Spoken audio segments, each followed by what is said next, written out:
Hello, everybody. Welcome to the Tezos-Artcast. This is the first Artcast of the new year, and I'm excited to be back and hanging out after a little bit of rest and relaxation for the end of the year, getting a few things in order. Hello, Pure Spider, Sane Genre, and NFT Raider. Unique Scribble also in the chat as well, even before the show started. So good to see you all. Super stoked for today. Like I said, the first artist interview of 2022. So I'm excited to see see what this wonderful day brings, and I'm excited about the art we're gonna be able to share with y'all. But yeah, a little catch up of what's been going on with me. I've just been, let's see, what have I been doing? I've been working a lot and learning a lot.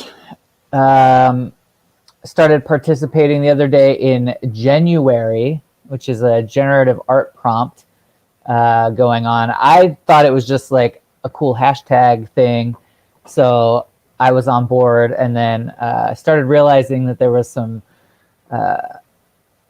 I noticed some parallels between some of the posts, and found out that it's a whole thing. It's a thing that happens every year. So that was a learning experience for me.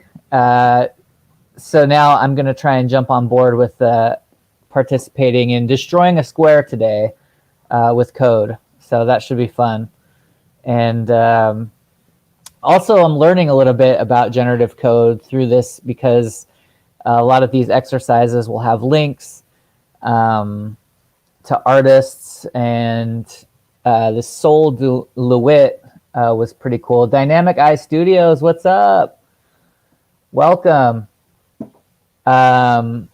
Sol DeWitt, that was a really interesting person to learn about. This person would essentially figure out the instructions for a piece of artwork, and then give it to somebody to create it. They're kind of one of the things I got from reading about Sol LeWitt was that they didn't believe that like the artist's hand or the specific artist's touch had anything to do with, or had little to do with the artwork itself. It was more about intention and the work put in before the actual execution. So each execution of his instructions were a little bit different depending on who was interpreting them. So that's part of the stuff. So that was pretty cool. Doing a Sol LeWitt wall drawing, he would have these replicated on massive scale for a long time, and that was pretty cool. So yeah, getting to learn a little bit and do some art and hang out with artists and getting inspired by artists. Another great thing I want to touch on before we get into our interview today and talking with our guest, who I'll announce in a moment. Pure Spider in the chat got his donation tool, retooled his donation tool, Hicket Dono. That can be found at dono.xtztools. So a lot of people are in the chat right now. Put some stuff up. I put one of my generative January projects up here on Simplify. So go and pick that up. You can just, the tool is awesome because you can just click on I want it, and it just does a quick little transaction with Temple Wallet and transfers the token over. So it's really simple, really straightforward, and it allows one token per wallet. So bots are not cool and bots won't work. So that's great. If you're wanting to donate something or share something for free, highly recommend using this tool. It's solid. So thank you, Pure Spider, for getting that. Yeah, and then there's some other stuff. Raiders got his 666 up here. And there's just some great stuff. I collected them all immediately. Yeah, so great tool. I love that our artist community and coding community is just like puts out these great tools. Yeah, so it's exciting. But yeah, I hope everyone's got their coffee, or by now in some parts of the world, maybe a glass of wine with dinner or a soda pop. or chamomile tea, whatever your preference is. So yeah, I'm excited, and that's something that I wanted to talk about real quick. But yeah, I think that's enough chit chat. I'm very excited to welcome my guest today. Famiki, when we interviewed Famiki, I asked her for a couple of recommendations, and this was like right out of her. Right, the first thing she said was, "Oh, Layla and Moon are the first two people that come to mind. You've got to interview them." And so, what better way to bring in the new year than to welcome LoopDeLaila. Hey, what's up? Hey, thanks for having me. Can you hear me okay? Yeah. Can you hear me? Okay. I can hear you. You're good. Okay, so crystal clear. Awesome. Well, welcome. Yeah. Really happy New Year. Yeah, right? So yeah, like I said, Famiki mentioned you as like, you've got to bring her on. She's doing great stuff, and I think you were in the chat room as well with when Famiki was on. So welcome to the show. I'm glad we can finally meet. Yeah, Famiki's honestly like hands down one of my favorite artists in the space. She's wonderful, and she's just like a really kind person as well. So nothing but good things to say about her. Yeah, she was sweet, and she was really fun talking to her and getting to know her story and stuff. So, but yeah, I'm glad to have you on. And so, Layla, can you tell me a little bit about yourself? Where are you from? Like, what's your story? What got you into making all these cool things? Gosh, I don't even know. Well, I'm 24. I live in the U.S. I moved recently from Boston to Indianapolis, so that's been a fun change. That's a big change, huh? Very big. It's what it is. Yeah, and let's see. I started creating NFTs back in March. I've been doing art my whole life. I studied illustration back in college and graduated in 2019. Was working a design gig for a while. Yeah, and then my family is like really into crypto. And they're very medical, so they're like, "Oh, you're our token artist. You should start making NFTs." And at first I was like, this is kind of bullshit, but I don't know. I gave it a shot, and then I had really like a lot of fun with it. And yeah, so that's how it started, and that's how it's going. Nice. What like early on in what are some of the things that you liked drawing or illustrating, like when you were younger? Like I mean, like really young. Like what are there some like first memories of like things that you really love to draw, or like crayon stories, like where you're like crayons on the wall kind of thing, like? Yeah, actually, it's funny because one of the first things that like I learned how to draw, my dad taught me, was a duck. Nice.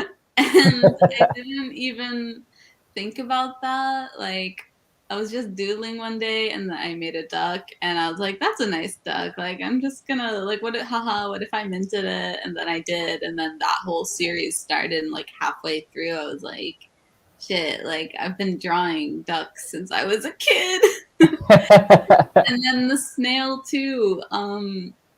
I learned how to draw that also when I was a kid, like a couple years after the duck. But I don't know, something about the shapes, they just draw me in, and so I've just like always doodled them. Right. Well, and I feel like they're both maybe this is just me, but like water off a duck's back, there's like those casual sayings that mean so much. It's like, don't let it bother you, be like the duck. Like Yes. let it roll off. And snails, a snail's pace, snail mail, those aren't bad things. Those are good things. Gotta slow down in life and absorb the good moments. That's right. And try to leave a trail of slime wherever you go. Please, like I'm a menace to society. Yeah, we're almost done with the snails. There's gonna be 50 of them total. There's still one duck left, but the collection's almost over, which I'm really excited about. And yeah, there's like a side spin-off project for this that I'm probably going to finish up after I'm done with this project. But I'm excited to see what I do after. Yeah. So how was that? Were the ducks and the snails when your family was like, "You're our token artist. Like, you have to make an NFT." Were those the first things that you jumped to? You're like, "All right, like I'll knock this out and see how it goes." Or did you do a couple other things and then you're like, "Ooh, my ducks! I love my ducks. I gotta mint my ducks." So let's see how to like I'm trying to like get that sorted in my head. So this was not the first thing I did. Um Actually at the time was like severely art blocked and I had no idea what I was doing, and honestly I still don't really know what I'm doing, but like I'm trying to just like follow my gut. But I had this like idea of what I should do, and so it started with like a open sea collection of fairy tale characters. So that was a collection of about 18 pieces, I believe. Yeah. And that kind of like got the gears going again in terms of like creating art, especially like art school has a very big impact, I think, on people, and it will definitely burn you out after it. Like you will never make as much art as you do when you're in art school. Right. Again, like the pace at which you're churning things out. So yeah, that kind of like got the spark going again, and it was something I enjoyed doing. And then I heard about like Hicketnung, and I was really like into the idea of it because of it's just the environmental aspect of NFTs always kind of got me down. But then I like learned that there were greener ways to do it. So that's why I started like minting on Hen, and I was just like minting older pieces at first that I already had because I didn't know what to do, and I was still finishing up the fairy tale collection on OpenSea. And one day while I was procrastinating on that, I just doodled a duck, and again, like it started off kind of like it wasn't a joke, but it was like, haha, what if I minted this? It would be so crazy. And Right. I did. And then I made another and another, and then it turned into a series. And then I just kept going with it. And here we are now, January 22. I think I made the first duck back in May, I believe. Okay. Was there a point where you said, um, I'm gonna cap this off at 50? Did you go like on an all night or all month binge where you created all 50 and you're like, kind of a slow release? How did you approach that, or deciding that, I guess? Um, Or are you just over it? so I had no plan going into this. I know I'm aware this doesn't sound very professional, but I really truly had no idea where it was going to go. I had an idea that it would end at around 100 ducks and 100 snails. Mm-hmm. Um, but yeah, and then I would just, whenever I really felt want to create it, like each of them is like a really kind of like a whatever I'm really thinking about in the moment. So I just do that, and then I mint it like after I create it, and I put it out there. And in the beginning the pace was actually really quite fast. Like I would mint like maybe 2 a day, but definitely like 10 a week or something. Yeah. But then moving kind of got in the way, and just like life stuff happened. And so this, like, by the end of November, like between September and November, I think I minted like maybe like 10 pieces. Like it was Right. not very quick. And I really lost steam with the project. But in December, I sat down and I was like, okay, one duck a day. Like, let's just make this easy. Let's just get it going. Like, one a day, same editions every time, same price. Mm-hmm. Like, no need to like think about it so hard because I have this tendency to make things very difficult for myself. So yeah, and just like having that goal one a day, like it did wonders. And we got to 99 ducks by December 31st. So that Oh, was, so it's 100. I thought it was 50 for some reason. it's 50 snails and 100 Okay. Okay. ducks. Because I was further along with the ducks when I had introduced the snails. So yeah, I'm just really trying to prove to myself that I can finish a project because that's something I have struggled with in the past. Sure. Yeah. Well, your cat's behind you. Oh yeah, that's Esperanza. My cat She's is asleep. she's different. She's like a an angry princess. She's very strong, sweet, and then yeah, at any moment's notice, she'll give you a good swipe. Oh wow, I love that. Just to remind you who's in charge, you know. Yeah, sorry I got like off topic. But yeah, No, you're good. You're good. We talk about cats and animals all the time. It's totally cool. mine is like a little baby with anxiety. She's ever since we moved, she's been over grooming, so now she's like bald on her belly. It's like Oh no. big for her. But she's a sweetheart. I think she'll hopefully get better. What's her name? Mira? Nice. That's a good name for a cat. I don't know why, but it just is. I don't know. I think she likes it, although I don't think she knows that's her name. Like, call her baby. Right. We have a couple of dogs, and one of them is his name is Nietzsche because he's very existential crisis at all times. Like, don't mess with me. Don't I do what I want. But most of the time we call him the burrito because he looks like a little burrito. So That's it's adorable. I don't know that he knows his name's Nietzsche either because we haven't called him that in a while. But, It's fun. It's fun having pets. all right, so then is Mira gonna get her chance to be tokenized? I don't know. Maybe. Maybe I will.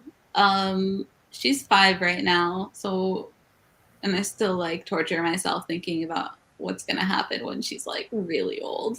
Um, but yeah, I don't know. Like, I don't think she'll be a series, but perhaps there will be an art piece with her in it one day. As it stands right now, I just sketch her a lot in my sketchbook. Um, and yeah, the problem is like I like to draw her in a more realistic way, especially with like her fur. Yeah. She's a tortie. She actually looks like a lot like the cat that I drew already for Melanie Popisco. Yes. So you might have that link already. I'm not sure. It's probably one of the Hickett Nuglings. I have it somewhere. I need to update my link fire. So all the links are dead too, I think, because they're still the XYZ. I thought it looked great. Oh no, wait. Let's see. Let's just double check. Oh wait, Oh wait, there we go. Oh wait, it redirected to art. Maybe I did update that. That's sweet. Um, It's going to be in the duck and snail Hickett Nug specifically. Oh, is it? Okay, I have those. Yeah. Okay. Not that one. That's another problem that I had. Like when I got into this space, I think I just like really went nuts on it without any concept of burning out. Right. No thoughts whatsoever. She should be above actually, I think. It's taking a little bit to load. There's the tail. Here's what we'll. Oh, you saw it? Darn it! Yeah, Oh, there it is. Yeah, boom. There we go. So cool. That's Melanie's cat who passed away last year, and I just felt really upset about it because Melanie's like a really great person and is one of my collectors, and she sent me like a picture of her cat to show her to me, and I was like, we should just do something about this. And that took me about like 10-15 hours probably to do it. It's beautiful. Like I said, I was just kind of perusing to see, to get a feel for more of your work, and it just like stopped me dead in my tracks. And just again, I think I sent in a message like, and it's true for a lot of the work that I saw on your page, where you have like kind of like a fun, whimsical style, and then kind of like this minimalist but very emotive style as well. Like this piece is like super simple, but at the same time, like the eyes and the expression very much convey like who this cat was, kind of a thing. So I just found that fantastic. So yeah, thanks so much. Yeah. I've really dabbled in, I'd like to think that it's my traditional background like coming into play. I do a lot of my work on Adobe Illustrator with vectors, so that like lends to the clean shapes feel. Like all of that is, each of those are like a small like line shape path thing. Right. But yeah, in college, they didn't even teach me Adobe Illustrator there. That was just something I had been like working in since high school. And I spent most of college, like I did a lot of traditional drawing, and I'm trying to actually get back into it because I do enjoy like photorealism and just like working from observation and whatnot. But it's just like, it's less marketable in terms of a job. So that's why I ended up focusing more on like the graphic side of things. Right. Yeah, so that's why. And then this collection actually happened, and I think like a lot of influence from it, and the fairy tale collection as well. Like back in my job, I had to design like, I don't even know, like at least 400 individual like icons like for presentation use. And so Right. Can I show those? Do you mind if I show those? Oh yeah, sure. I don't Because know. those are, I believe they're on the LinkedIn file. I found all that stuff, and it was through here, so it must be here. I don't have the icons on here, but the fairy tale collection is here. Yes, that's them. They're on OpenSea. Oh, nice. But yeah, like a lot of that was just like learned from designing icons, and so the style like ended up happening. That's awesome. I was thinking of this college vine thing here. That's what I was thinking of. They're really fun, and they have like, it was like interesting because I'm not used to like working with a specific color palette necessarily, so I did that, and yeah, they're great. They help college students apply for, or they help high school students apply for colleges, and so this was for like blog posts and stuff. And did you do this calculator as well? Yeah, in Adobe Illustrator. That's really rad. Thank you. Yeah. Yeah, that's all these pieces, yeah, just like I said, you're it's so colorful, simple, playful, but yeah, I love this this guy here. That was a fun one to do. What the description probably says it. I'm just going to ask, what's the motivation here? Oh. What's the inspiration? I don't know. Well, in the back of my, like, I like tarot a lot, and I always like to think about the swords. And sometimes it's just fun to get aggressive with the ducks. Right. There's another one who doesn't have a head because of Friday the 13th. Nice. So, like, I don't know.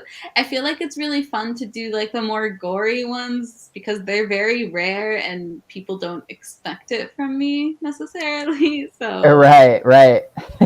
Yeah, right. It's fun, and then it works out. And like you said, like with the aggression, it's, you get to, when you're feeling frustrated because you haven't you maybe have a little blockage or whatever, you can always take that aggression out on a snail or a duck. Sometimes bad things happen. It's true. It's true. You said that when you had just started when you started like tokenizing and getting into NFTs, that you were kind of in the midst of an art block. And I've asked different artists about, you know, kind of how they get out of that block status, and it's always surprising to me. I've talked to, it seems like maybe 50-50, where I've talked to artists who are just like, I don't ever experience that. And I can't believe it. I'm like, they maybe just like inherently built into who they are. They can just roll with it or just pivot into something else. I'm not like that. And it sounds like you at least had the one time when you were blocked. Is art block a real thing for you? Oh, for sure. Yeah. I definitely, like, the first real like art block I had was definitely after graduation, after I got my design job, like where I was designing presentations, and I just like felt like I had no energy left over to put into art. And then on top of like problems that I already have had and dealt with in terms of, it's just really hard to stay true to yourself sometimes, especially when you feel like there's like a lot of people expecting a certain thing from you. Yeah. And it's so easy for me to get wrapped up in all of that. And so I felt like I came out of college having done everything to please everyone else without really like thinking about what it is that I like doing. Yeah. And then I started doing a design job, like, because I was actually thinking about this the other day. I think the main difference between like the traditional fine arts and then communication design, like illustration, graphic design, or whatever, is with like traditional fine arts, you're like creating to express something like from yourself, like you're just expressing yourself with it, while design is actually like very manipulative. You're trying to get people to feel something. Stop it. Sorry, my cat keeps trying to scratch my chair, and I like this chair. But yeah, design has all, like, you're trying to evoke a certain feeling in it, like, and you do that with the fine arts, but with design, it's really about getting other people to see your point and to see a point that you're trying to push on them. So that's like actually also a lot of influence, but in general, that kind of like crushes the soul a little bit, just a bit, because you're supposed to.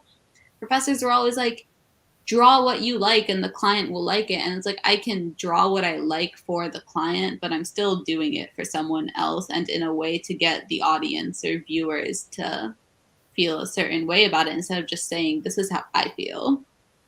Right. And were so, you were you expecting that when you were in school and saw like that future for yourself outside of school? Were you anticipating that, or was it a kind of a shock to the system? absolutely not, because I convinced myself that I like to be told what to do. Okay. I don't like being told what to do, but the problem is that I also don't like telling myself what to do, so I'm in a bit of a conundrum. And so when I started NFTs, it was like really fun because I wasn't telling myself what to do, and so the dopamine rush was like crazy. And then it got to the point where it's like, okay, now I have like 5 projects all going on at the same time. I'm not having fun. I'm going through like a very rough transitional phase, like moving across the country, and it's just Yeah. that's how my art blocks tend to start. Like, it's just like a combination of feeling like frustrated with what I currently have going on, and then what's like coming up and what people are expecting of me to do with something. And Yeah. yeah, and I think the only way to get through it is to just like, well, first of all, like, finish what you start, and also just every now and then, like, I get so caught up in other people that like eventually it just like I get to a breaking point and I'm like, why am I so embarrassed. Like literally, I'm just trying to exist and have a good time, and I'm just going to Right. do that, and I'm not going to let the anxiety get in the way anymore, and start having fun again, even if it's cringy. So I'm drawing in my sketchbook every day this year, and even if it sucks, at least I drew something. It's always better to do something. Like, what's it called? Like a B plus is better than a 0. There you go. Right. Right. That's like the Yeah. way that gets me, like, it just kind of like snaps me out after a while. So, so with you're saying that a big part of what leads to your like writer's block and art block, you think a lot of it has to do with kind of initial rush of inspiration, creating a bunch of different things, and then all of a sudden finding that you have to keep up with all of it, and there's kind of like a weight of like, well, I don't necessarily want to keep doing this or that, but now I've already started 5 different. It's kind of like paralysis of choice, kind of a thing.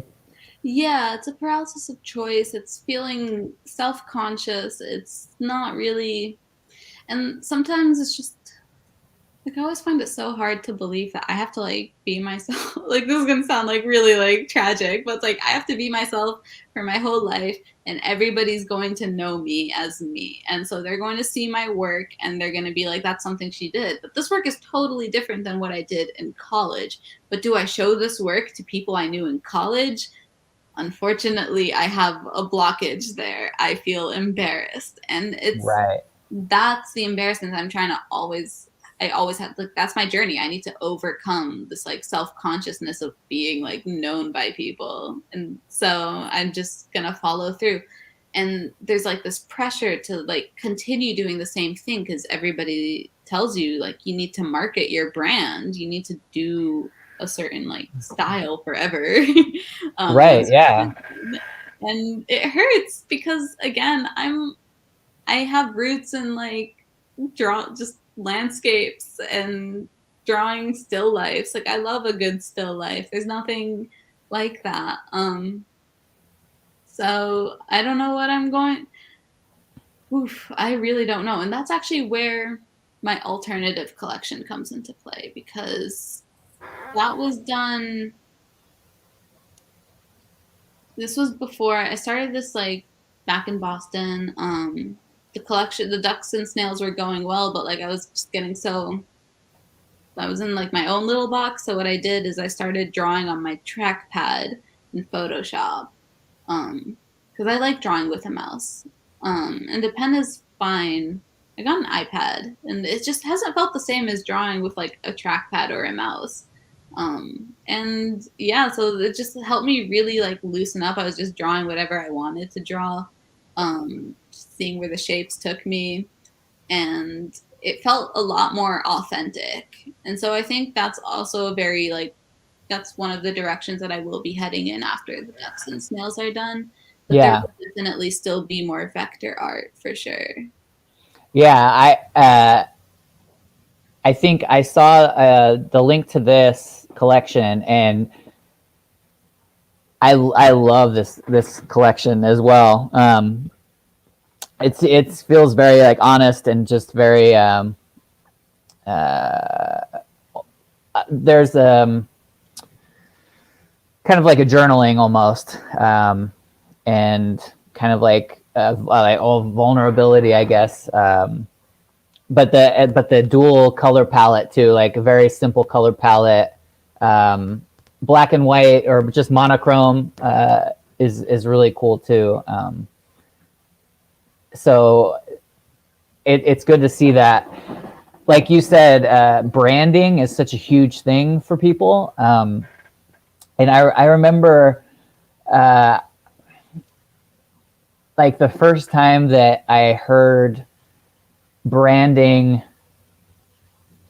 like move from like, oh, this is like, you know, Pepsi, this is Sony, like that's what I always associated with a brand for most of my life. And it was probably around like 2010 or 2011 where I was working on a project with a good friend of mine, and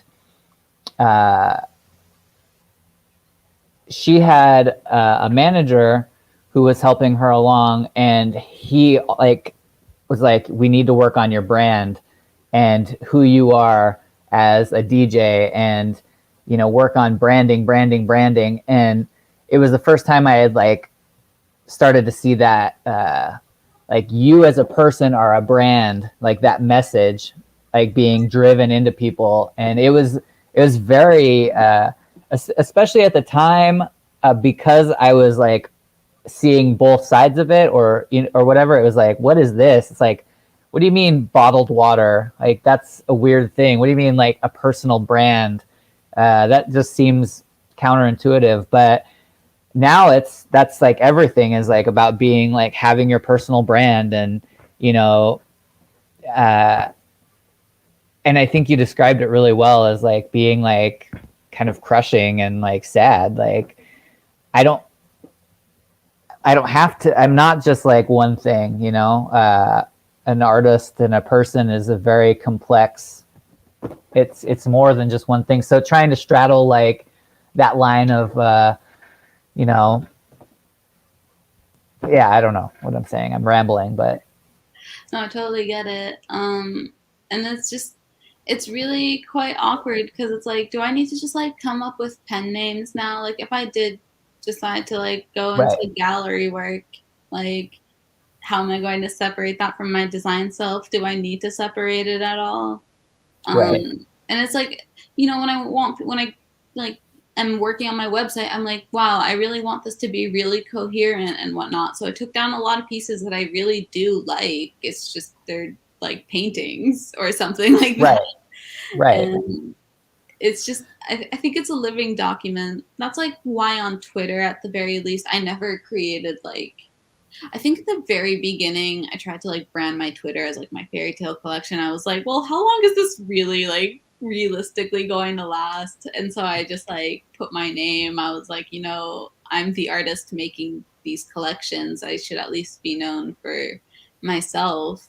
But we'll see how it turns out. Maybe I will like make a pen name. Maybe I won't. Maybe I'll just put everything under the same umbrella and say, if you like it, you like it.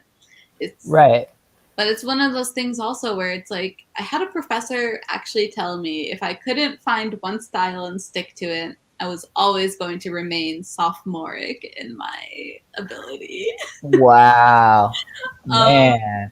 What a crushing thing to say to somebody. Right? It was so brutal. And in a way, he's kind of right. Like, when you devote yourself to one style, you can like really explore the nuances of it. It's just, it gets so boring after a while, and I want to do something new.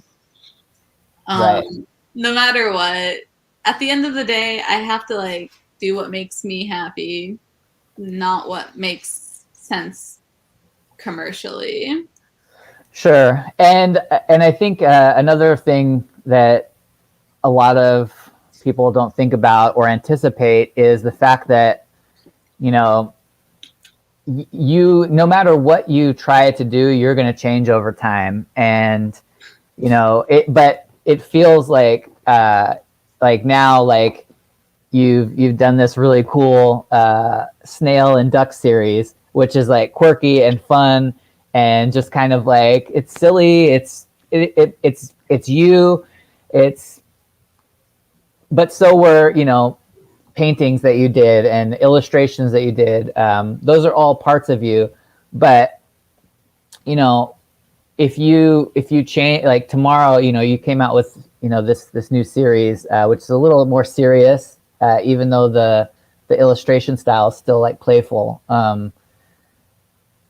Either way, I guess what I'm saying is in 10 years, are people going to look at your work and be like, wait a minute, isn't this the gal that did the ducks and the snails? Who does she think she is? Like 99% no. There's no way someone's going to say that. They're going to, the 1% of the people that will remember those snails and ducks are going to be like, those are awesome.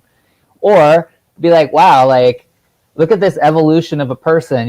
I think that we put a lot of weight into what we think people are perceiving. I do that a lot, where I assume because of my own insecurities, I project my insecurities onto others and think like, oh, you know, look at like this guy doesn't know what he's doing. He's got photography mixed in with like some weird code art, mixed in with like some random poem. Like this guy doesn't know anything. He's going to be sophomoric forever. But the only reason that kind of mentality persists is because I allow it to persist. You know, like. Oh, absolutely. And it's just like, it's hard to move through, you know, and to evolve past your own thinking. And in that like line of thought, it's just like, you know, your art is your line of thinking, and then you change as a person and everybody knows you for what your line of thinking is, and then you're like, well, I want to change, and they're all going to be like, well, what about that one time you thought this? And I'm like I just wish nobody remembered, even though Right. like that's like part of being human. It's just like I feel like I change so constantly, and it's hard for like my own self to put that into perspective. How are others going? Like and then I project that feeling of like not being able to comprehend that I'm changing onto other people. And art is just like that weird thing that I'm just trying to put out there, and I need to just focus on doing me and not focusing on like, oh, this other illustrator is drawing in this really great style. Like, I wish I could draw like that. And it's like, no, just sure. But like, you don't even draw at all, so you need to get to work. But it's all coming along, I think, and I'm just like, I'm still working on getting like my mental health back up to a place where I'm like really able to engage again, because I've definitely been less active on Twitter than I had been when I started out. And it's just like learning balance without the dopamine rush and without like burning out, and just trying to take care of myself so that I can keep making work. Yeah, and that's something too. Like I think NFTs for me, you know, it's a very new space. It's a very new like perspective on sharing and selling art. There's a lot of like unknowns about where it's going or how it's going to evolve. But nonetheless, I think it's gotten a lot of people excited about, you know, creating again or being able to like connect with the community and share their artwork in a way that, you know, we couldn't do before. But alongside of that, it's kind of like a pressure cooker of opportunity where you see what you assume is like there's just all of a sudden these very successful artists who, you know, weren't doing anything or were doing more traditional stuff, and now like because of NFTs in this space, like they can live off of that. And I think there's a big pressure to like to get on that bandwagon, or if you find some success and find those sales are coming in all of a sudden, to keep that up, or if they drop off, like what did you do wrong? Can you talk a little bit about that and like your experience with that? Because I think it's something that, you know, we have to keep talking about, because there's a really cool, healthy, fun, creative aspect to all of this, but then there's, you know, this other side of it that is very stressful and, you know, can be very hard on a person. So when I started out, that fairy tale collection did not do well at all. It was I sold like 2 pieces from it, and like looking back at it now, you might want to click my website, the College Vine tab. Yes. So like like straight up, like looking at it right now through the stream, yeah, this is really great work. I don't know why I was so embarrassed. I really was cringing. I was like, everyone's going to hate it, and everyone hates this. Like, I'm a terrible artist. I have no edge. I'm not edgy in the slightest. Like, wanna be much. and that's like why the ducks were so like revolutionary to me, because I was like, I'm having fun drawing, making these stupid little ducks, no need to take this seriously at all.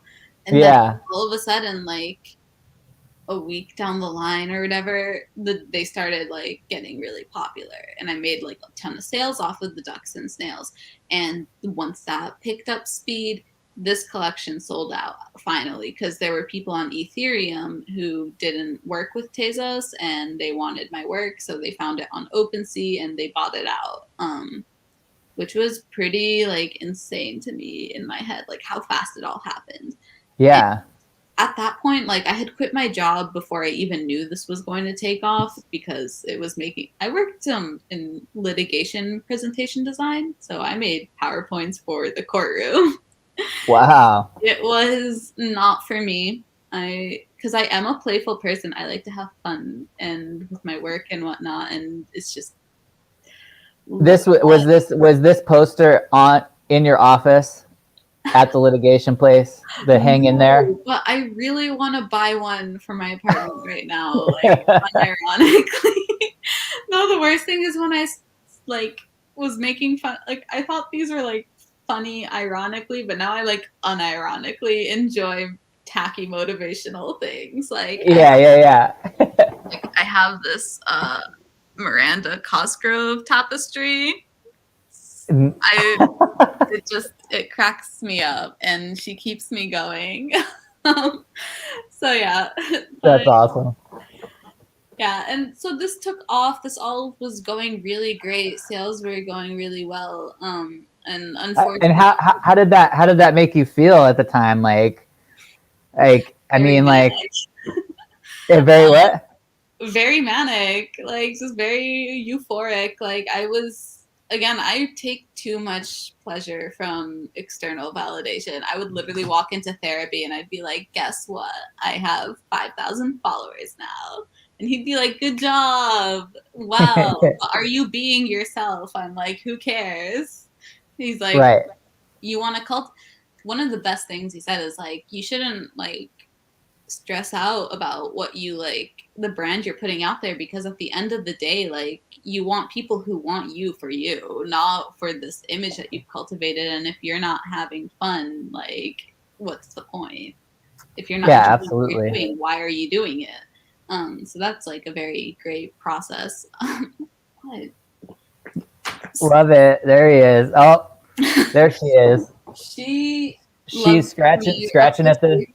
It's what it is. So yeah, and I was, it really had me energetic. I was obsessed. I was on Twitter like most of my day, and it wasn't sustainable. It wasn't healthy in the long run.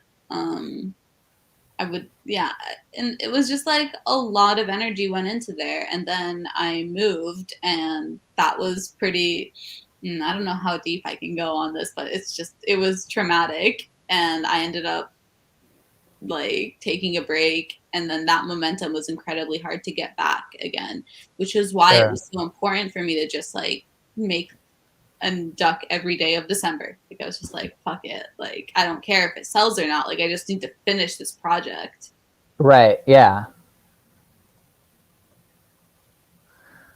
And so I don't know, I would say things have their ups and downs, but consistency at the end of the day is what's going to get you through it. And honestly, now that I have been pretty consistent, my sales have been picking back up lately.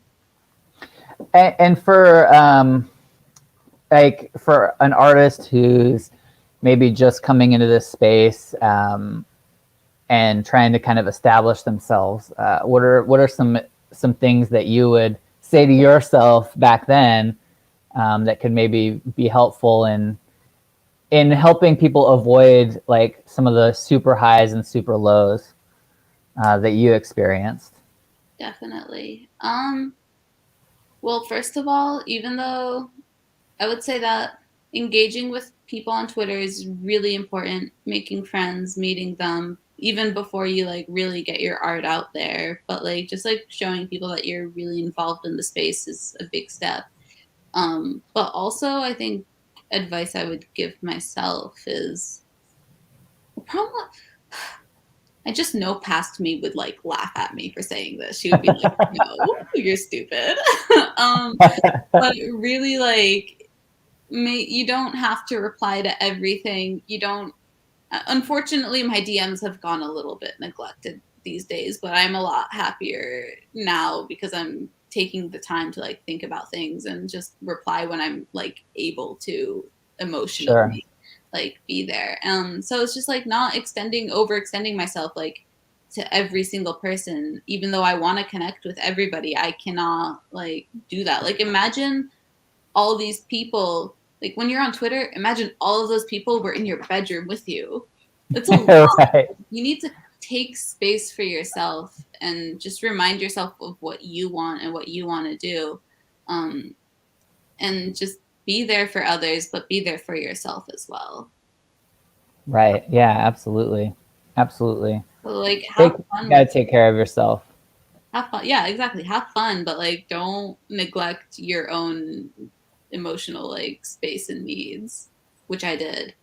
Which was like again like my account grew like crazy and now I have been losing like 30 followers in the past few days, like, and it's just I It's don't because they know. knew. It's because they knew you were coming on the show. I'm sorry about that. Oh wait, really? No, I'm just kidding.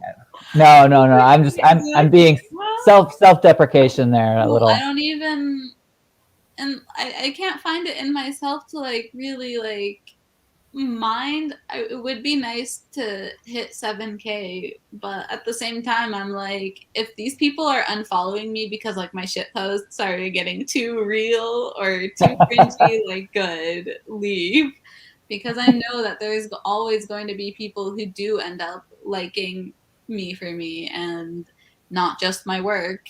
And my Twitter is supposed to be a fun space for me first and foremost, so it's like again like just if you're new to the space, try not to get too caught up in following and followers and just, find people you gravitate towards, support other artists, it just comes down to that and just be consistent. Consistency is the key. Right. Absolutely. I think that's. I mean, I'm still struggling to stick to those things every day. It's good advice. So It's hard. I will say though, like after December finished, I was like, well, I don't need to make an NFT a day anymore. Now I'm free from December, right?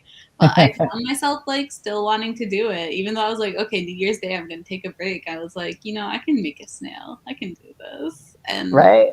like once you make the habit and it gets easier. And I'm always a little bit afraid of routine becoming complacent and boring and waking up and realizing every single day of my life has been the same, which is why I like struggle to stick to projects and whatnot. But I don't know, in that constraint of consistency, there's like a little bit of freedom in it because you're just like, Right. I'm gonna draw something instead of just like, Yeah. wow, like feeling overwhelmed by all the activities I could be doing.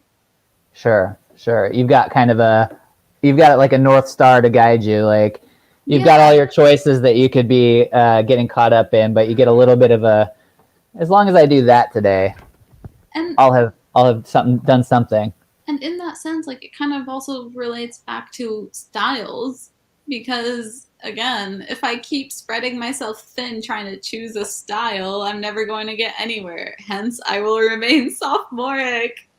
Damn, I thought, oh man, that professor, oof. I couldn't capture the same energy as a sketch in my final, and he was like, "Are you even a real artist then? If you can't recapture the energy." I was like, that broke me down, and I was working in oil pastels at the time.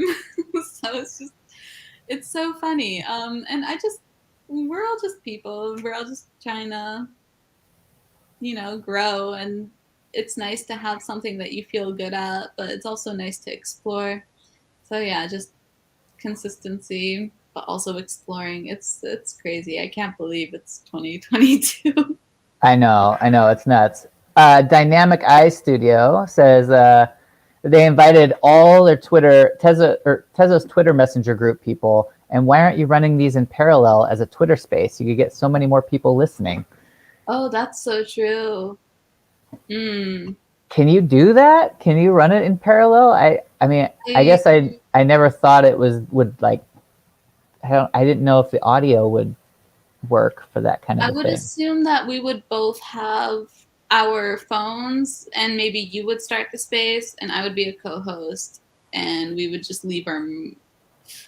The mics situation might be a little bit like. Iffy, but I think if we just focus on muting when the other person is talking, so that their audio doesn't go through. I don't know. I'm sure there's a way to do it. Dynamic Eye Studios, you're on to something here. 2022 is the year of expansion. 2 devices. Honestly. Yes. I'm feeling quite optimistic about this year. I don't want to like. Man, I hope I don't like get 3 months into it though and like look back at this moment and like laugh at myself. But I'm optimistic. What are some tentative goals for 2022? Have you made any kind of like suggestions to yourself yet? I'll reveal mine if you'll reveal yours. Oh, absolutely. I'm actually really excited about this. So I have this app on my phone called Habit. It's very fun. It's like wait there. It's like you can make like a little widget with it. Yeah. Like a streaks kind of thing. So yeah, this 2022, I'm focusing on working my sleep schedule to get it back to waking up at 8 a.m. like I used to. Because once I move, I don't know. I think I started staying up to like 7 a.m. and sleeping until like 3 p.m. It was not my finest. 2021 like ended like bad. So yeah, I woke up at 9 today, so we're getting there. Yeah. I'm working on trying to get at least like 15 to 30 minutes of physical activity in, since this is going to be a tangent, but I think like the biggest culture shock in moving from the city to the Midwest was like suddenly going from a very walkable environment to like this parking lot hellscape. And I can't walk to get a cup of coffee anymore. I have to drive to a drive-through. Right. I can't walk to the pharmacy. I have to drive, even though it's a 5-minute drive and a 20-minute walk. What is it? And all the sidewalks end in the most random places. Like, you cannot get anywhere on foot here. And that's actually been really not great for my mental health, because in the city, walking was how I got like a lot of my like endorphins and felt good and connected to the world.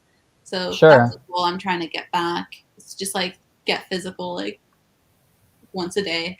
And then daily sketchbook. I want to draw my sketchbook once a day, even if it's total garbage. I just want, like, I set up an art space and everything. I have another desk coming in the mail because I just like want my dream workspace, which is to have a lot of table space. Yeah. And what else? Oh yeah, I set like more cleaning goals for myself, because it's just like, again, things got really out of hand in 2021. Most of it is just trying to get back to being a functional adult. And I think we're off to a good start. I so far have met all my goals. I'm not really thinking of it as resolutions. They're just things that I'm trying to do. And it feels like time itself has reset a little bit in my brain, at least. Yeah. Awesome. I'm also going to I'm setting a goal of making something every day, like whether it's coding for a project, just learning, or kind of this January prompt to code something fun every day, and then also to eat better, because I've been eating like crap, especially towards the end of the year. So, and then physical activity is also on the roster for me as well. I've grown up and lived in a parking lot hellscape of a city, Las Vegas, for a long time. So, yeah, it's a weird place. I don't want. There's a dog park. Like I live in like one of these like apartment developments. There's a dog park, but there are no people parks. There's so many like open spaces where they could put a bench and like a nice winding pathway and maybe like a couple of lampposts. And no, Yeah. like no, absolutely not. We will like there's cars like and this was like the last apartment available that I could find on such a short notice and there's like cars parked outside my window. It's like a parking lot view. Like I literally live in a parking lot. But yeah, urban planning, it's interesting. Right. Go ahead. For physical activity, a hula hoop. That's what I got, and it's so easy because now whenever I'm microwaving something, I just hula hoop for a little bit, and it's really fun, and I don't have to go outside into the cold. Oh yeah, Midwest it's cold too, so yeah, that can take away from the desire to go out. So hula hoop, nice.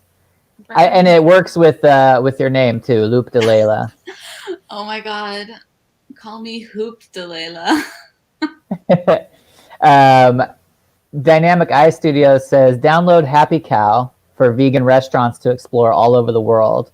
He's been to Vegas and found plenty of plant-based restaurants. Awesome. I bet Indianapolis might even have some good spots. I say Indianapolis, but downtown is like a 40-minute drive from me. I literally I don't even know. Like, I literally moved here. I was like, wow, I'm so excited to be closer to my family. It's fine. I wish I had moved to Chicago instead. I'm probably going to work on moving there in the next year or two. We'll see what happens. Maybe I'll grow to love Indianapolis, but like the mention of plant-based foods, like there was this restaurant chain, like it was local, but it was like they had several like locations all over the city. But in Boston, there's Clover Food Labs.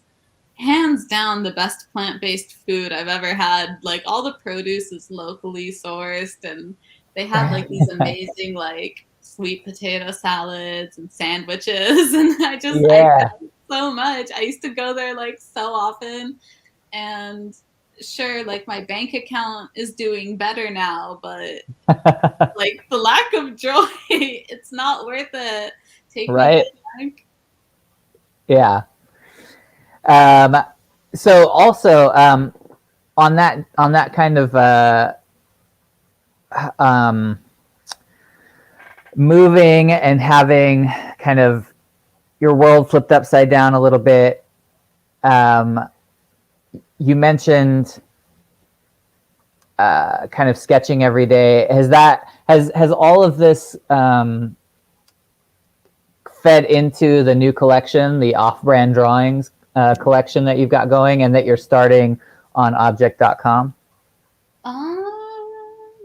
So has some of it influenced it? Because the sketchbook stuff started this year and this collection started back in like the summer of 2021. Oh, okay. I think like the latest drawing on here is from probably November, maybe even October. This collection definitely got a little neglected. Something that happened was in August, I had been drawing on my trackpad so much, including for the ducks, without a proper mouse or keyboard. So I got, what's it called? Not carpal tunnel, tendonitis. I got tendonitis in my hands. It was really painful to draw for a while. So that took me out of it. And then I was drawing with the ducks and stuff. Yeah, but in general, this is sort of like sketching, but it's also like journaling, but it's also a final piece.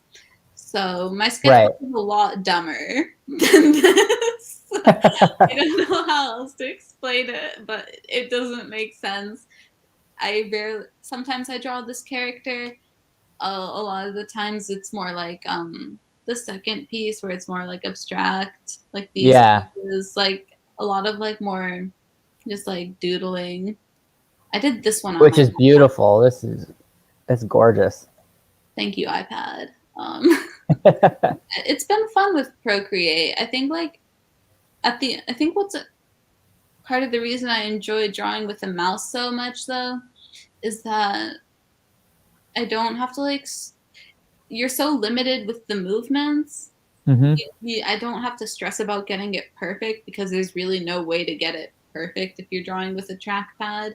But with a Yeah. pen, I just feel like this. I redraw the same circle like 30 times. Right. But with the trackpad, I'm like, it's a trackpad, and I just like feel like I loosen up like emotionally. Yeah. Yeah, these are really cool, and I'm excited. So I wanted to share the piece that you wanted to share with our audience.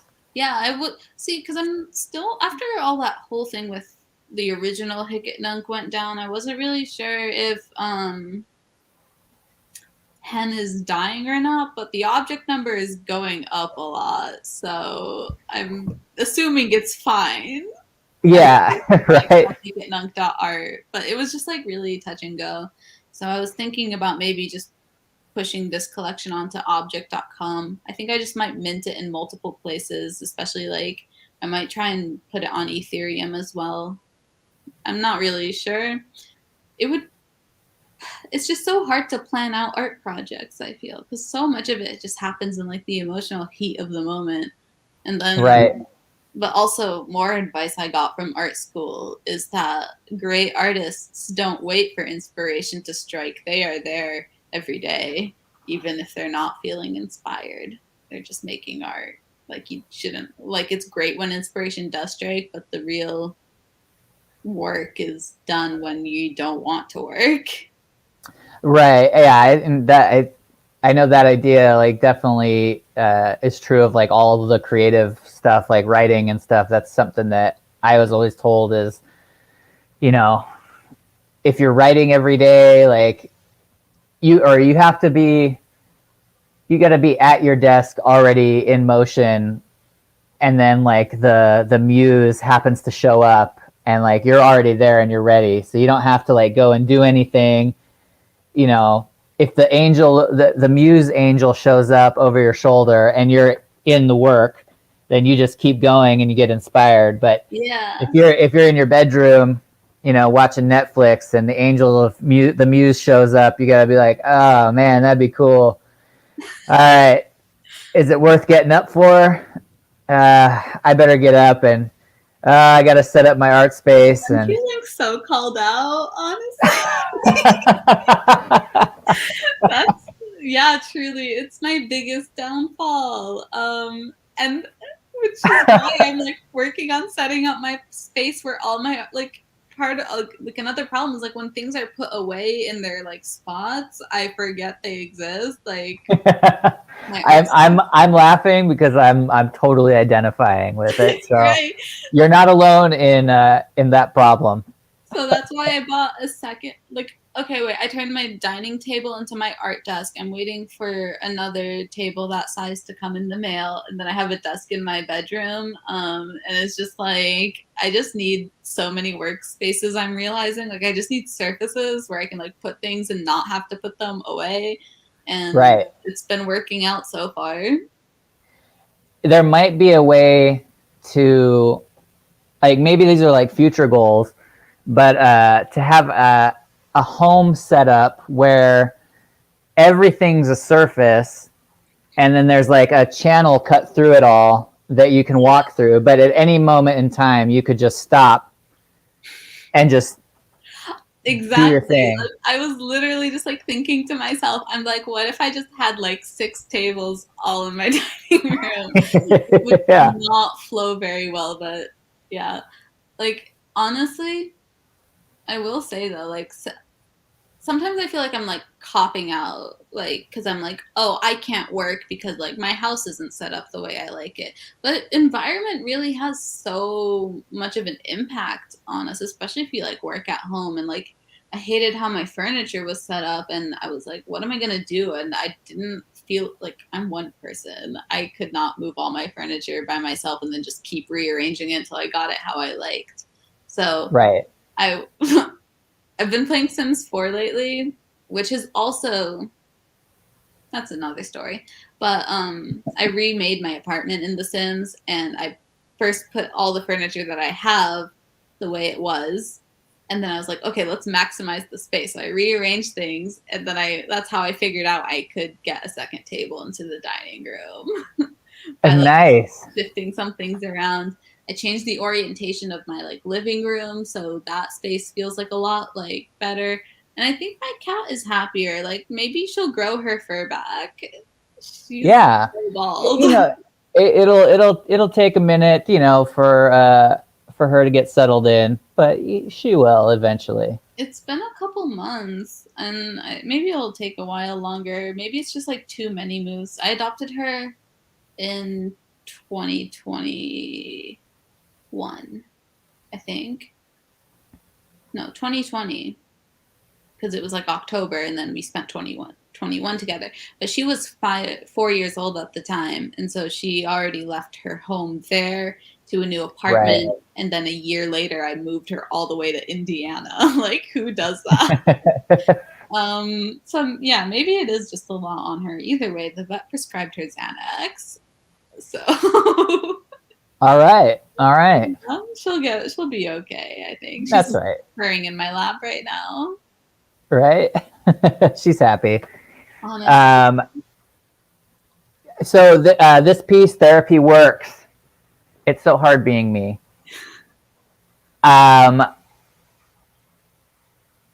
You're sharing this with our viewers. Are we doing a giveaway of one of these pieces or all 5? All 5, yeah. Oh man, awesome! If you're in the chat right now, or you're watching and haven't dropped a comment in the chat, please do. Drop your address, and we will throw it in the random generator and pull a winner or 5. And yeah, so do that now, and then at the end of the show, we'll pull 5 winners that will get this dope ass piece. Yeah, I've never had in my life fun in my life ever. Get Bent is on the wall. I like that. You're like in a therapist, or you're in your home, or someone's in their home with a duck on a wall and a Get Bent flying snake poster. And the therapist on a telehealth service is saying, "Have you tried journaling?" I love how this is all set up. So it's thank you. It's very 2021. Like the vibe is all 2020, 2021 right there. Honestly, living in a pandemic has done a number on me. And my new therapist here will not stop telling me to journal. And I don't know how much longer I can say sure. I don't know.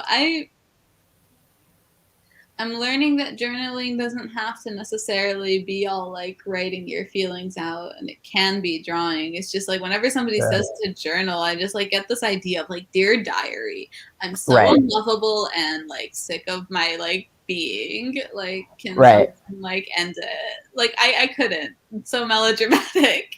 Right. Also the internal cringiness that like I always need to work past, and if I ever like want to like truly put myself out there, like I need to overcome this. I can't keep being embarrassed around myself, because if I'm embarrassed around myself, then I'm embarrassed around everyone. Yeah, embarrassment. If I was a sim, that would be like one of my personality traits, like chronically embarrassed. But you know what? That's I mean, that's the growth, that's the journey, you know? So it's all right. And you can at least take comfort in knowing that at least 90% of the people that you're interacting with, if not 100% of the people you're interacting with, are chronically embarrassed and working through those same kinds of things. So you're not like the outlier and weirdo.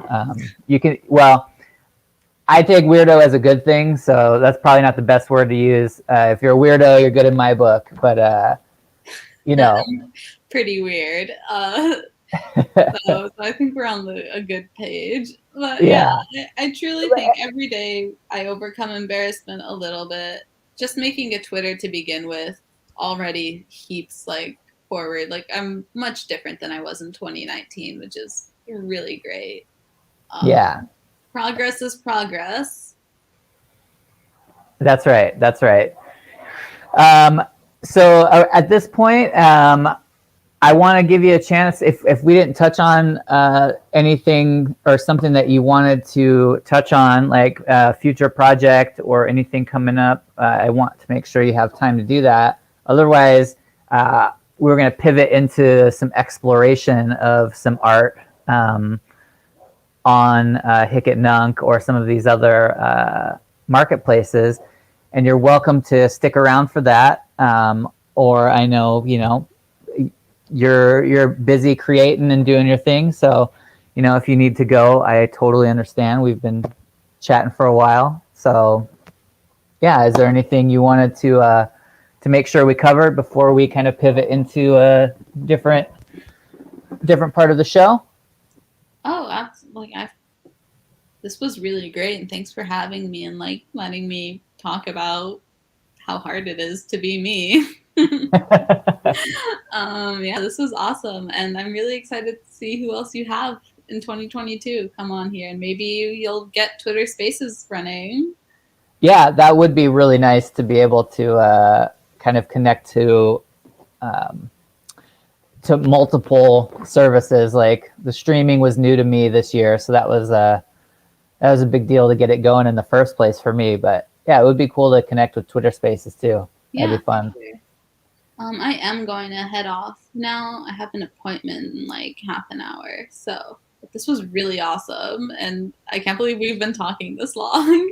Yeah, I had a lot of fun. It was really cool. So thank you for agreeing to come on and sharing your story and being so open with us. And yeah, it's inspiring. So, and thank you for the gift to the community too. And just DM me who wins so I can send them out.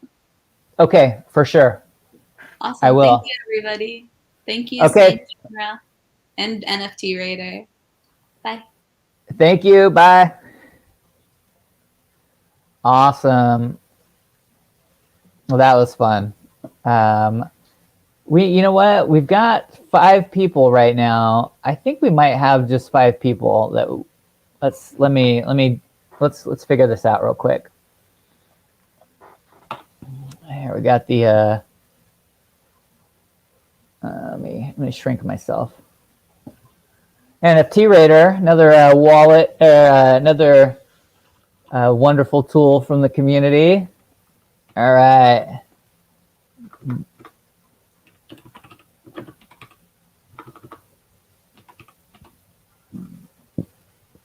Dynamic Eye, Raider, same genre. Spider was in here a minute ago. Scribble.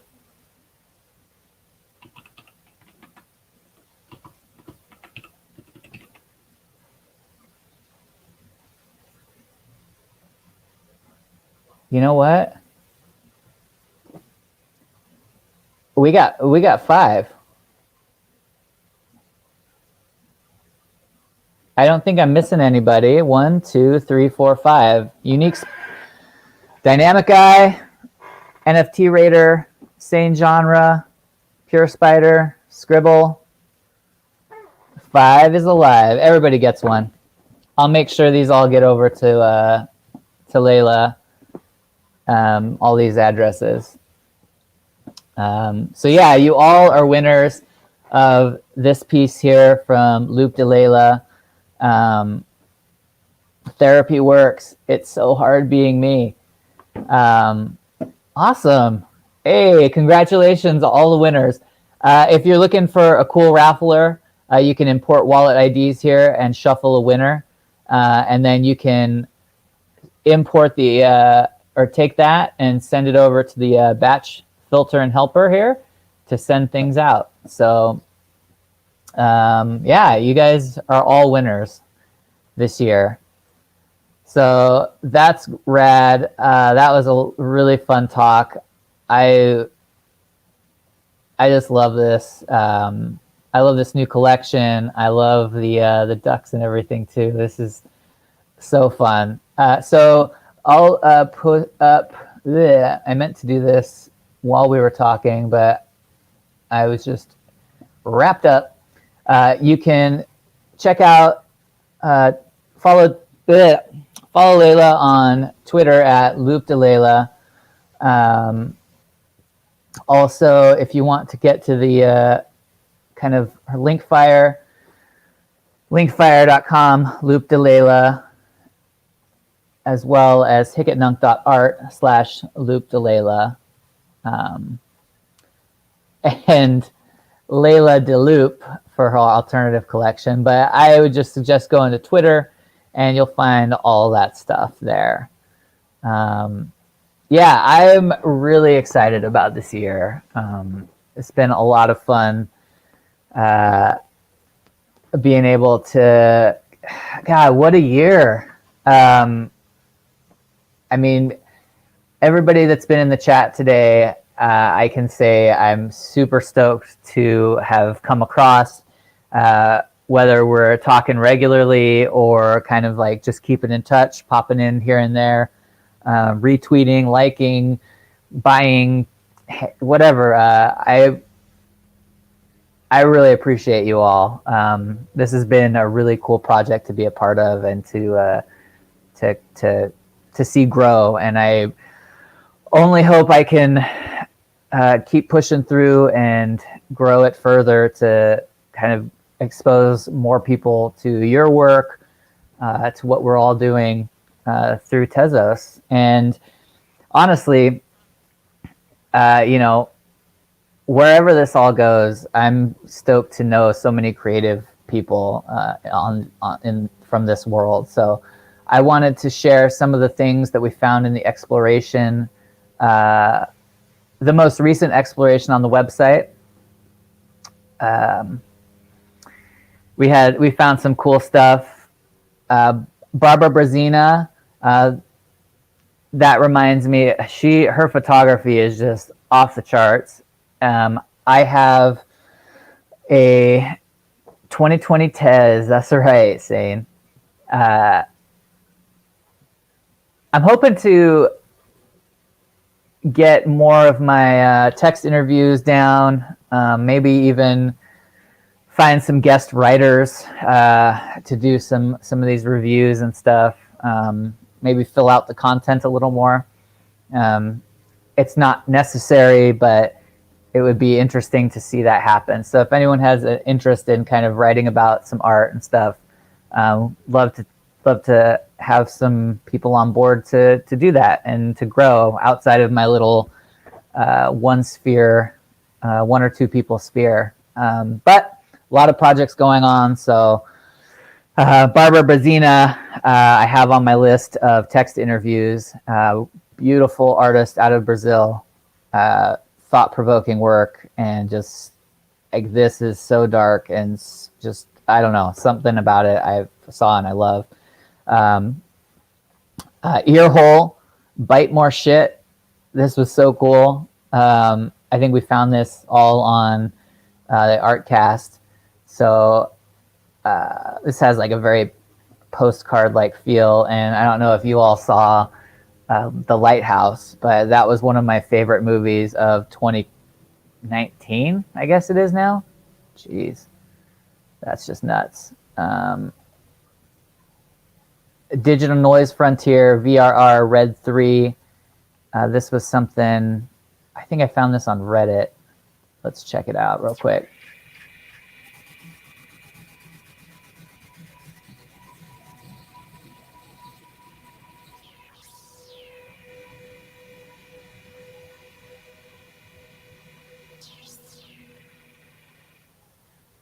Nice.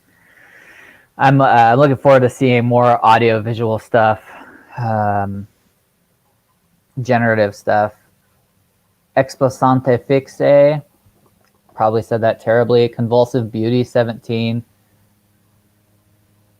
Mati Suri by Ferdi Dharmawan, really freaking cool illustration. This is one of my favorite artists that I've found in 2020. It was Stephanie Zafania, watercolorist, and just fantastic. I can't recommend her pieces enough. Beautiful, beautiful work. Thomas Walsh still doing a lot of stuff, all different kinds of style, but definitely a lot of cool digital illustrations, character work. This was going around. I know I was late to the party on this, but I didn't get to pick up a copy, but still fun collaboration. If it's going to load for me. Maybe not. That's okay. Oh, a lot of fun stuff. Chucky here. Let's just look at new stuff. I also found this, I believe it was on Reddit, MT Art House, the Modern Art Gallery, a mission to introduce NFT to non-digital artists and bridge the gap between non-English speaking artists and English-speaking art enthusiasts. Purchasing and reselling NFTs are a great way to support artists you care about and discover new ones. We hope you will join us on this journey. So I'm keeping an eye on this. They have a little marketplace here. Small. Again, I'm not exactly, it's just getting started. They've got a little roadmap here that looks pretty cool. But yeah, more marketplaces and art houses kind of coming on the scene. It's going to be 2020 Tez for sure. Hen Radio, keep an eye on Hen Radio. Some exciting stuff coming up for that. I believe January 22nd will be the launch of their the live Hen Radio radio station. So that's exciting. January 22nd, I believe they posted officially. So stoked on that. I have a new playlist that's almost ready, so we'll post our next playlist if you go there now. More playlists are being added as we speak, but you can check out Tezos-Artcast Mixtape 1 from 2020 or 2021, I guess it was. Yeah. What else? Gosh, there's so much going on to cover. Let's see. Like I said, this generative January, super cool. John Green drawing 170,000 circles. I have not seen this yet, so let's take a look. I'm finding those links on the site very informative and very cool. Let's just go. Okay. It's actually drawing 120,000 scares. All right. Well, we're just going to go back. Anyway. Check this site out, january.art/prompts. Code golf, dithering, what dithering is, the next fidenza. I kept seeing this on people's posts, and I was like, what the heck is a fidenza? I know what a credenza is, unfortunately. I say unfortunately because, I don't know, I think it should be a croissant, not a piece of furniture. Fidenza, I didn't know what that was until I checked this out. But that's what turned me on to realizing that this wasn't just like a fun hashtag thing. This was actually something going on. So anyway, I've had a lot of fun with that. And then hicketnunk.art. Let's just go to it. Oh gosh, I'm bad. Let's see. So it's been interesting to see that evolve. I've been staying out of the kind of official community Discord lately. I've been pretty focused in on just a couple of Discord servers towards the end of the year here. Tezos-Artcast has a little Discord server. It's still in ultra alpha beta, but I've been doing a little bit of something there, and but I guess what I was getting at, this is pretty cool. What I was getting at is it's going to be interesting to see what ends up happening with the website name here. I think Hicket Nunk, the name hen, is so, it's like the epitome of kind of, it was the rallying cry and like the community that really entrenched Tezos and the Tezos NFTs as like just like a cool space and experiment on. And while we were talking about branding earlier as kind of like this, like personal branding as being like a little bit like weird, I guess is the best way I can describe it. Like there is something to marketing yourself. There is something to like being able to sell yourself as an artist or a writer or a creative person, a musician. Like you want your music, you want your art to reach people. So there's something to it, but there's an odd part of it because it's branding who you are. Whereas a website or a service, it feels much more important, or it feels more natural to brand a website or a marketplace because whatever, I don't know what I'm saying. I'm saying that they're going to change the name eventually. So all these links are probably going to be broken again. I don't know what's going to happen. Or there'll be an auto redirect is my hope. But yeah, it'll be interesting to see how that evolves over 2022 when a name finally is decided upon. And, what's going to happen? Is it going to be like still the place to go to mint? As more options become available, as more marketplaces come on board, and it'll be interesting. But there's no doubt that this has a very special place in our history and in our hearts, regardless of all of the craziness that's gone on over the course of a year. God, what a year. I mean, we saw smart contracts get hacked. We saw that problem overcome. We saw the lead developer for Hicket Nunk rage quit, is the best way to describe it. No judgment on that. Don't know enough, really. All I know is that one day it was not working, and that was crazy. So yeah, a lot of spin-off projects, a lot of really cool stuff is happening. Oh, we'll see. Only God can judge me is this little guy's belly. If you believe in God, then that's true. Whoa. Now this is cool. Whatever happens is what I'm saying. We're going to keep focused on the art and the artists. Honestly, if some of the NFT haters, I think after some reading recently, I see some of the finer points. I think there are some arguments coming from people who are anti-NFT or super cautious about NFTs or not believers yet. I think there are some points that need to be addressed.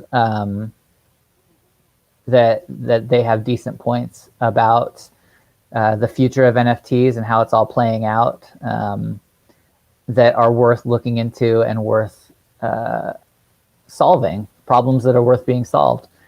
And I think that, regardless of what happens, we've definitely seen a lot of inspiration and a lot of amazing art and creativity come out of all of this. So Tezos-Artcast is just going to keep supporting that, because from day one, that's what's intrigued me and been important to me and exciting is the art. So, and again, meeting all these artists and all these people is just, I feel super fortunate. I get really nervous every single time I have an interview with somebody. And sometimes it's almost dread because I'm so nervous. But today I told myself I'm going to remember what a cool thing it is. So for 2022, I think one of the ways I'm going to stay motivated is be reminding myself that I get to, it's not about, I get scared because I'm like, oh, you know, what if the interview goes awkward, or what if I say the wrong thing, or, you know, I don't ask the right questions, or, you know, some of those insecurities that we were talking about with Layla are a big deal. But I got to remind myself, like, I get to just talk to these cool people. I get to talk to like artists and creative people and hear their music and listen to their, see what they're doing. And it's inspirational and it's really cool. So what's not to enjoy about a couple of hours of that in my day? Like, it's great. So again, thank you guys for letting me do that by supporting and just being here for it. It's cool. All right, I'm gushing.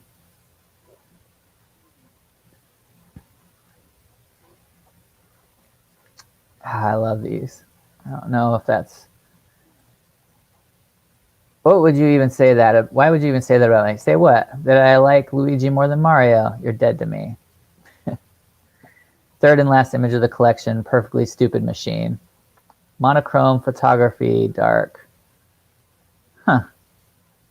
Let's see who this is. Okay, these are kind of cool.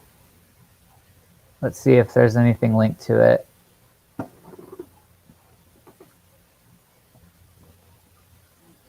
Oh, yeah, Raider. Hey, man. Thank you.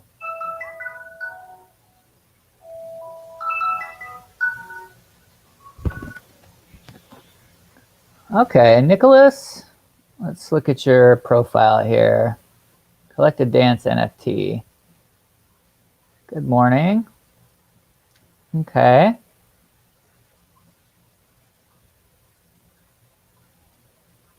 All right. I'll keep this on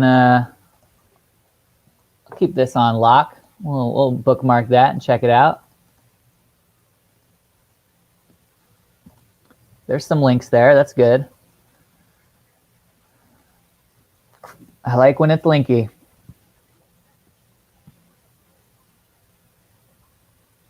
Okay, so we've looked a little bit at Hic et Nunc. We bookmarked a few from there. Like I said, there's some other places I want to explore a little bit. Object.com, yeah. I still have it at object.bid, the original bookmark. Okay, let's discover now on Object. Bloatcham Club, huh? Let's see what Bloatcham's about. Hike Cham. He is one of the pieces that a climber. From Zendista. Hello, digital illustrator from Indonesia. Love the color yellow. Enjoy the work. Okay. Ooh, some of these are really neat. Okay. Cool. This is different. I like this. A mythological legend from the land of Bali. Ba and Rong's names. Their eyes flash a burning light, indicating that they were annoyed with today's era, whose culture is always being eroded by time. So true. Nice. This is on Rarible. Okay.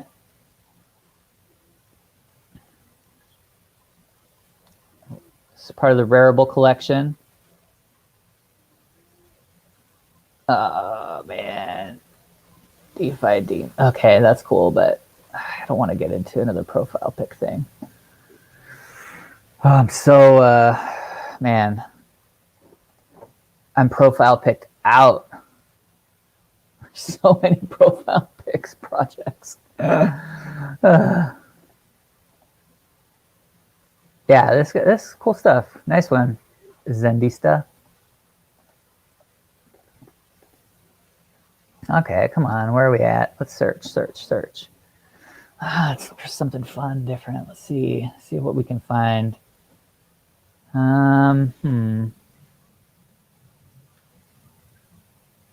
See what we can find.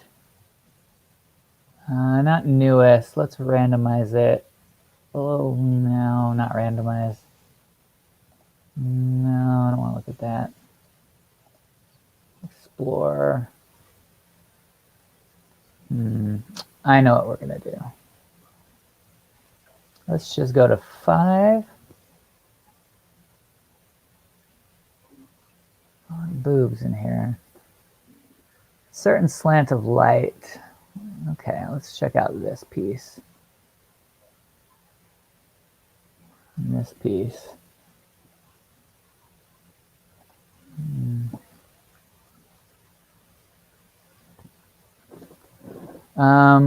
Where's need some music? Boy.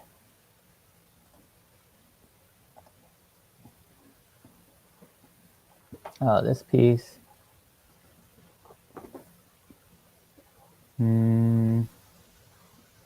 Where's my...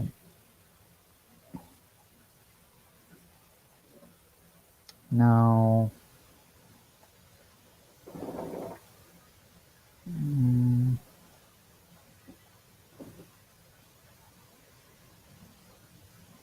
Come on.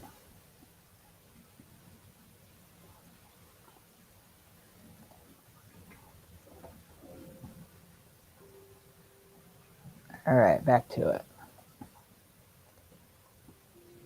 There, sorry, I had to, okay, where are we at? This is a cool, like, triptych kind of thing. I like that they're different sizes, and we got, like, a makeshift spool flying a kite, which reminds me of Pet Sematary, the 80s one or 90s one, where Gage, the little boy, like drops the handle and chases it out into the street and gets hit by a diesel truck. Just watched that recently, so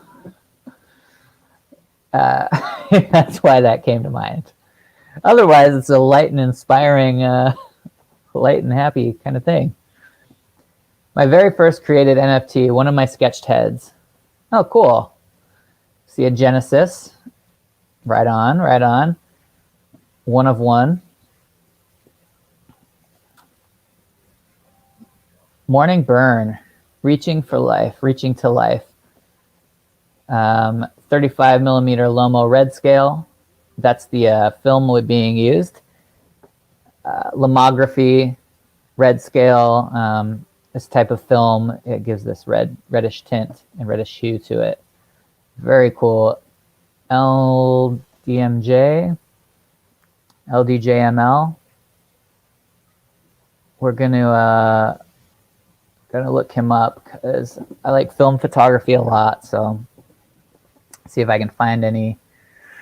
No, nothing going on other than they're here. So that's all right. Maybe we'll eventually, maybe there'll be more there. Cool, cool, and cool. Let's bookmark that one. Close all these so we can. That one's neat. Dat cell. Nice.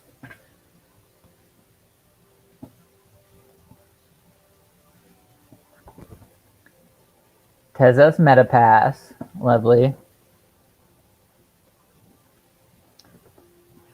Gift.games. Tezostopia. Man, I've just been hearing all kinds of things about Tezotopia. Doing great things. Joab was on the show last year. That was fun to learn about. And just to see it growing even more. And the game aspect coming into play. Really cool. Really cool. Way to go, Joab. Rocking. Let's go over to Calumet, see what Calumet's up to. Just go to the explore function. Where's the dark? I want dark. Calumet, it's almost been a year. I want dark mode, all right? Dare to be different in any other way. I guess the green font probably doesn't look good on black. That could be an issue. Maybe you could do like a khaki mode. It's just a thought. Dark mode, khaki mode.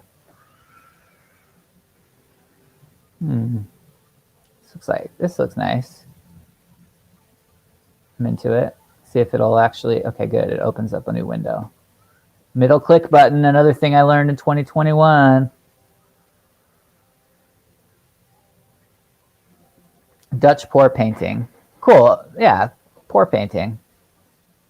You can make some, there's some really cool stuff you can make with pour painting. Now, for me, see, if it's a pour painting, like for that many Tez, I know maybe I'm cheap or something, but I want the painting too. I want the painting connected to the token. That's another thing I think I was reading about Web3 technologies, and that once you do anything off-chain with a tokenized thing, you kind of run into a bit of a snag. If I have one of my photography, I thought about this a lot when I was minting the photography, trying to figure out a solution, but if you have your token linked to the physical artwork, awesome. But what happens when that physical object gets sold to somebody else? Now, the easy answer is you transfer the token to that person. But what happens when that chain breaks? What happens when somebody doesn't feel like doing that or doesn't know anything about crypto, or that chain in particular is not being utilized anymore, but that piece is still valuable, or it's not being utilized as much, but that piece is still valuable. And an art collector buys that piece, but doesn't transfer the token, or it gets sold quickly where the token transfer doesn't happen. How do you account for that? And how do you bake that into everything that's going on? That's kind of going to be an interesting problem to solve if there's a way to solve it. I don't know that there's a way to solve it. Maybe there's not. Maybe this isn't the end point. Maybe this isn't the way things are, and the way that we're all interacting with NFTs is not the ideal and not the end all. This is nice. It's really pretty. I like the spatter and it's almost like dulled metal or something. It's very nice. Very, very, very cool. Green pearls. I like this too. Can we look at green pearls stuff already? The crow's doing good stuff. Man.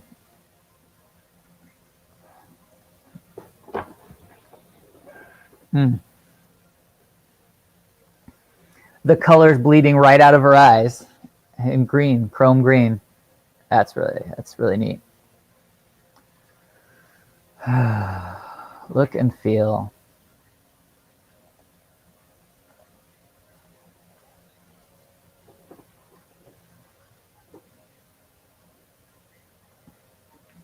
Nice.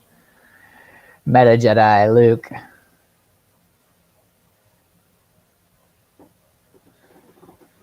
Let's see.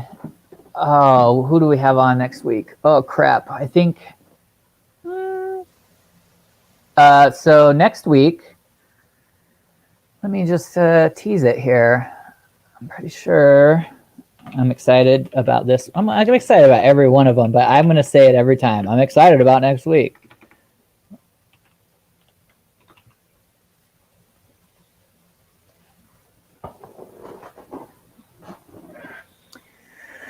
Rocket Monsters. Next week.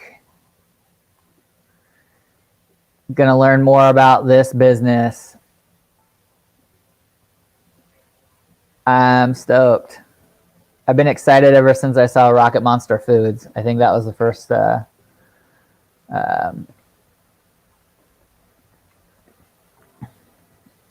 okay.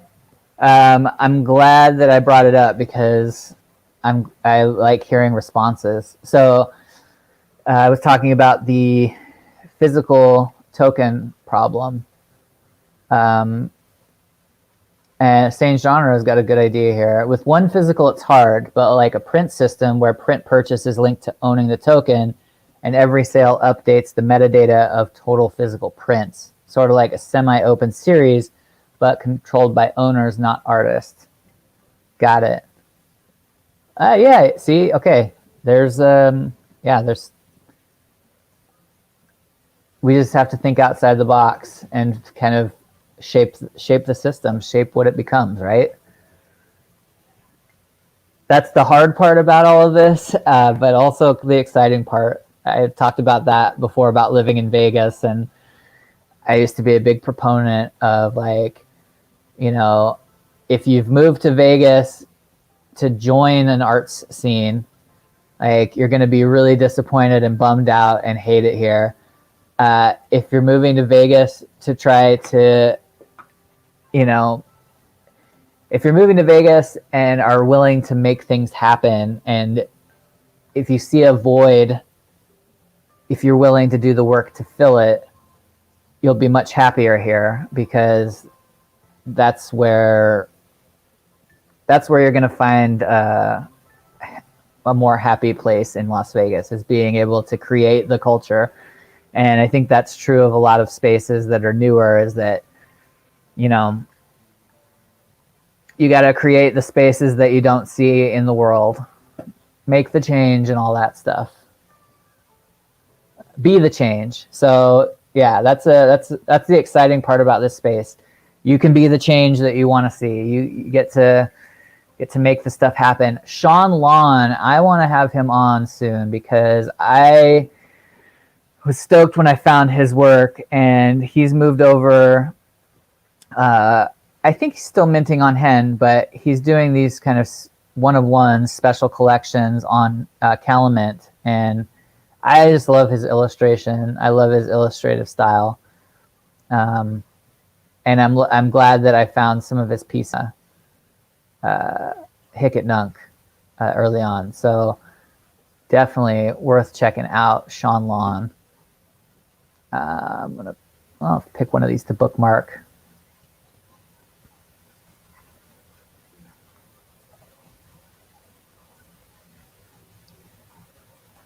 Creature collection. And I mean, again, these are one of ones going for a Tez. Like, that's what's up. And I mean, again, maybe I'm cheap, but I love seeing quality art at like a price that for me is affordable. Something that I can feel like I'm supporting a project, but at this or artist, but at the same time, like, that's not the only thing I'm going to be able to do.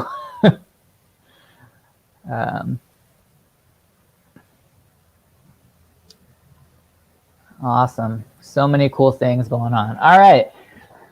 Well, I think that about does it for today. I got to get on my generative prompt for the day, and I got some studying to do. in Python to keep that train rolling. But thank you guys so much for today. We're going to talk to Rocket Monsters, the project, next week.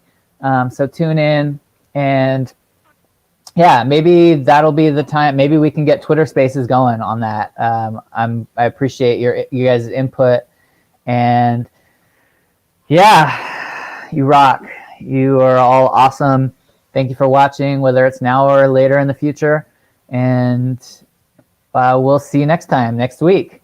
Same Tezos time, same Tezos channel. All right.